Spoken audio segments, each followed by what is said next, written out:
Assalamualaikum warahmatullahi wabarakatuh. Halo semuanya, perkenalkan nama saya Daniel Desmanto Nugraha, mahasiswa dari Universitas Teknologi Bandung dari program studi Teknik Informatika. Pada kesempatan kali ini, saya akan menyelesaikan tes akhir untuk bab 10, 11, dan 12 dari mata kuliah Sistem Basis Data. Video ini merupakan bagian dari tugas UAS untuk mata kuliah ini. Saya berharap dapat memberikan yang terbaik dan mencapai hasil yang memuaskan. Terima kasih atas perhatiannya dan mari kita mulai. Pada tes akhir bab 10, soal pertama kita diperintahkan untuk membuat perintah SQL yang dimana perintah SQL ini untuk membuat tabel provinsi dan tabel identitas. Nah, sebelum kita membuat tabelnya di command prompt, seperti biasa kita harus menghidupkan XAMPP. Nah, bagaimana langkah-langkahnya? Perhatikan video ini.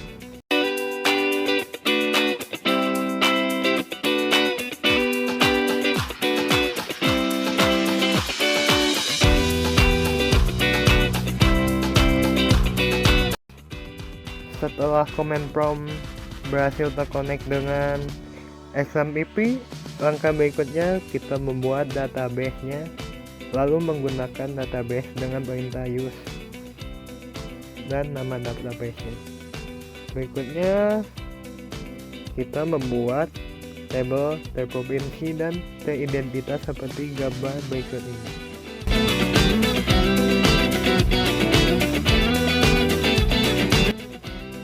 Setelah membuat tabel provinsi dan tabel identitas, di sini soal berikutnya disuruh menambahkan kolom nomor telepon pada tabel identitas. Lalu pilih tipe datanya yang sesuai dan berikan alasannya. Nah, pada gambar ini saya memberikan tipe data char pada nomor telepon. Kenapa saya memilih char? Karena angka pada kolom ini hanyalah angka karakter biasa, bukanlah angka numerik. Jika itu angka numerik, saya akan memberikan tipe data integer. Lalu berikutnya kita diperintahkan untuk membuat tabel baru, yaitu tabel kabupaten, yang selanjutnya direlasikan dengan tabel yang sudah ada. Kita membuat tabel kabupaten seperti gambar di bawah ini beserta relasinya.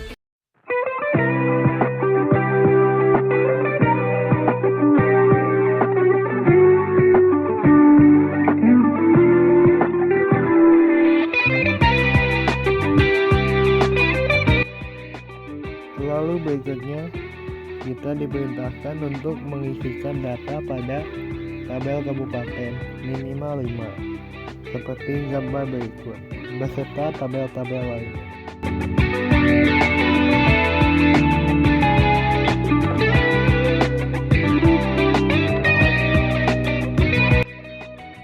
Lalu berikutnya kita diperintahkan untuk menampilkan data, yaitu yang dimana nama mahasiswa Setio ini berasal dari Provinsi Lampung dan Kabupaten Lampung Tengah. Mari kita buat seperti gambar berikut ini. Lalu terakhir pada bab 10 ini kita menampilkan relasinya pada PHP MyAdmin seperti gambar berikut.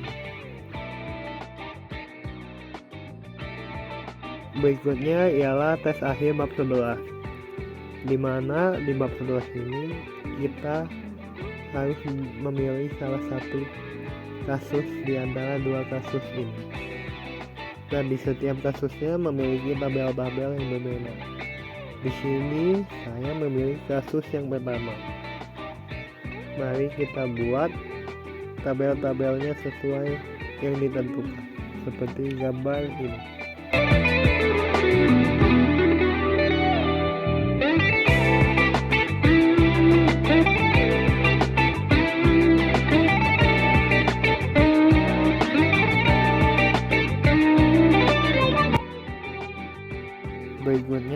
kita membuat tabel-tabel tadi, kita di sini diperintahkan untuk membuat relasi database dengan menggunakan PHP MyAdmin Designer.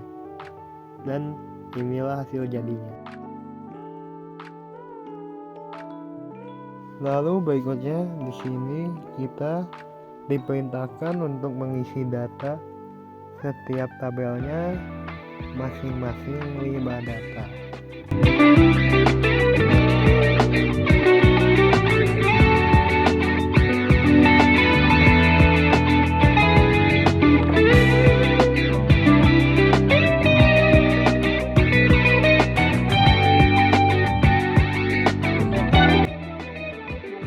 Berikutnya kita diperintahkan untuk mengoperasikan perintah SQL seperti berikut.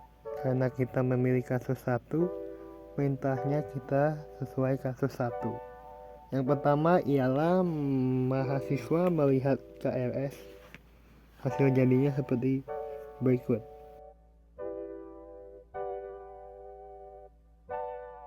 Yang kedua ialah mahasiswa melihat jadwal.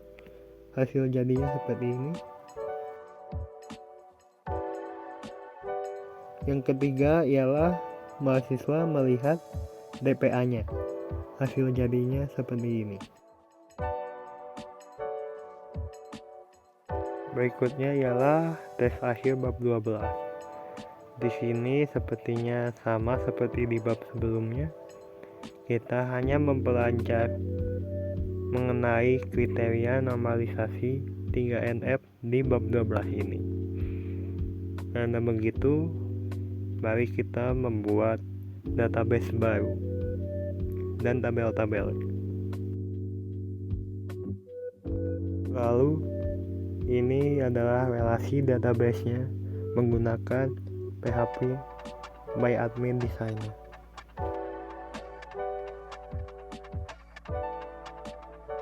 Berikutnya isi data-data masing-masing 5.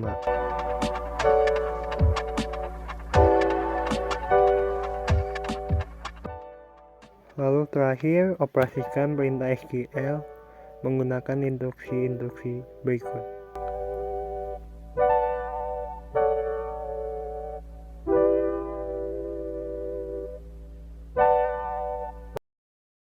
Jadi kesimpulan saya mengenai third normal form adalah di mana tahap normalisasi dalam basis data yang bertujuan untuk menghilangkan redundansi dan menjaga integritas data.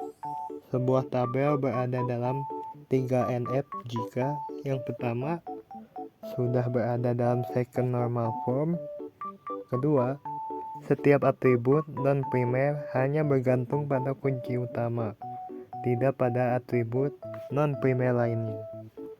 Lalu 3 manfaat NF 3NF. Pertama, mengurangi redundansi.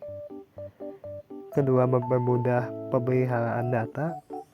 Ketiga, meningkatkan konsistensi data.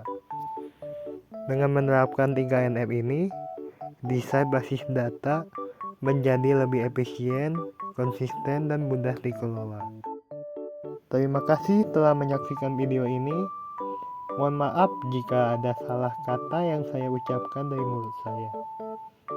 Saya harap dapat mencapai hasil yang memuaskan dan mendapatkan pemahaman yang lebih baik tentang materi yang telah dipelajari. Terima kasih kepada dosen dan teman-teman yang telah mendukung selama proses pembelajaran ini.